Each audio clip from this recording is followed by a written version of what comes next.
দিনাজপুর জেলাকে বলা হয় বাংলাদেশের উত্তর পশ্চিমাঞ্চলের খাদ্য ভাণ্ডার। চিরা, লিচু এবং সুগন্ধি চাল কাটারি ভোগের জন্য দিনাজপুর সারা দেশ জুড়ে বিখ্যাত। কৃষি অঞ্চল হিসেবে পরিচিত দিনাজপুর বর্তমানে প্রাকৃতিক সম্পদের জীবন্ত ভাণ্ডার। বাংলাদেশে আবিষ্কৃত 5টি কয়লা খনির মধ্যে 3টির অবস্থান এই জেলায়। রংপুর বিভাগের অন্তর্ভুক্ত দিনাজপুর আয়তনে উত্তরবঙ্গের মোট 16 জেলার মধ্যে বৃহত্তম। এই জেলার মোট আয়তন 3444 বর্গ কিলোমিটার। আয়তনের মতো ইতিহাস আর ঐতিহ্যেও দিনাজপুর বেশ সমৃদ্ধ। কালের সাক্ষী হয়ে এখানে দাঁড়িয়ে আছে বহু প্রত্নতাত্ত্বিক নিদর্শন। অরুণ ধাপ, 12 পাইকের গড়, ঘোড়াঘাট দুর্গ, প্রাচীন বিষ্ণু মন্দির, কাহারোল, কালিয়া জিউ মন্দির এবং রামসাগর এগুলোর মধ্যে অন্যতম।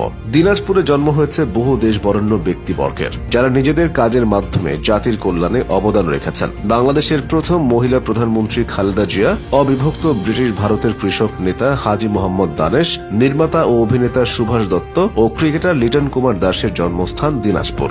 ধর্মীয় সম্প্রীতির জন্য এই জেলা বহু আগে থেকেই সমাদৃত। ইসলামিক ফাউন্ডেশনের জরিপ অনুযায়ী দিনাজপুরে 5140টি মসজিদ এবং 222টি মন্দির রয়েছে। শিক্ষা ব্যবস্থাতেও দেশের প্রাচীনতম এই জনপদ পিছিয়ে নেই। এই জেলায় সাক্ষরতার গড় হার 45%। শিক্ষিত জনগোষ্ঠী তৈরি করার জন্য দিনাজপুরে রয়েছে একটি বিশ্ববিদ্যালয়, 118টি কলেজ, একটি টেক্সটাইল ইনস্টিটিউট, একটি ভেটেরিনারি কলেজ, 351টি মাদ্রাসা সহ বহু প্রাথমিক ও মাধ্যমিক বিদ্যালয়। এবার দিনাজপুরের ইতিহাস সম্পর্কে জেনে নেওয়া যাক।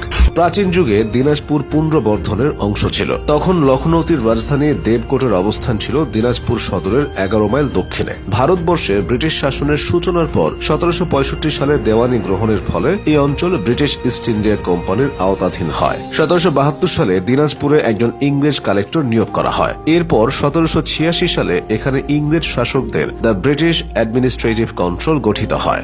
সেই সময় লখনৌতি, বাজিন্দাতাবাদ, তেজপুর, পাঞ্জারা, ঘোড়াঘাট, বারবকাবাদ ও বাজুহা এই 6টি সরকারের অংশ নিয়ে দিনাজপুর জেলা গঠন করা হয়। কিন্তু তখনও এই অঞ্চলটি ঘোড়াঘাট নামেই পরিচিত ছিল। জনশ্রুতি আছে জনৈক দিনাজ অথবা দিনারাজ দিনাজপুর রাজপরিবারের প্রতিষ্ঠাতা। তার নামানুসারেই রাজবাড়িতে অবস্থিত মৌজার নাম হয় দিনাজপুর। পরবর্তীতে ব্রিটিশ শাসকরা ঘোড়াঘাট সরকার বাতিল করলে নতুন জেলা গঠিত হয় এবং রাজার সম্মানে জেলার নামকরণ করা হয় দিনাজপুর। 1947 সালে দেশভাগের সময় দিনাজপুরের একটি বড় অংশ পশ্চিমবঙ্গে চলে যায়। সেই অংশের নাম হয় পশ্চিম দিনাজপুর জেলা। পরবর্তীতে স্বাধীন বাংলাদেশে 1984 সালে দিনাজপুরের 2টি মহকুমা ঠাকুরগাঁও ও পঞ্চগড় পৃথক জেলায় পরিণত হয়। বর্তমানে দিনাজপুর জেলার উত্তরে ঠাকুরগাঁও ও পঞ্চগড়, দক্ষিণে গাইবান্ধা ও জয়পুরহাট, পূর্বে নীলফামারী ও রংপুর এবং পশ্চিমে ভারতের পশ্চিমবঙ্গের অবস্থান। মোট 13টি উপজেলা নিয়ে গঠিত দিনাজপুরে রয়েছে 9টি পৌরসভা। এছাড়াও 103টি ইউনিয়ন এবং 2100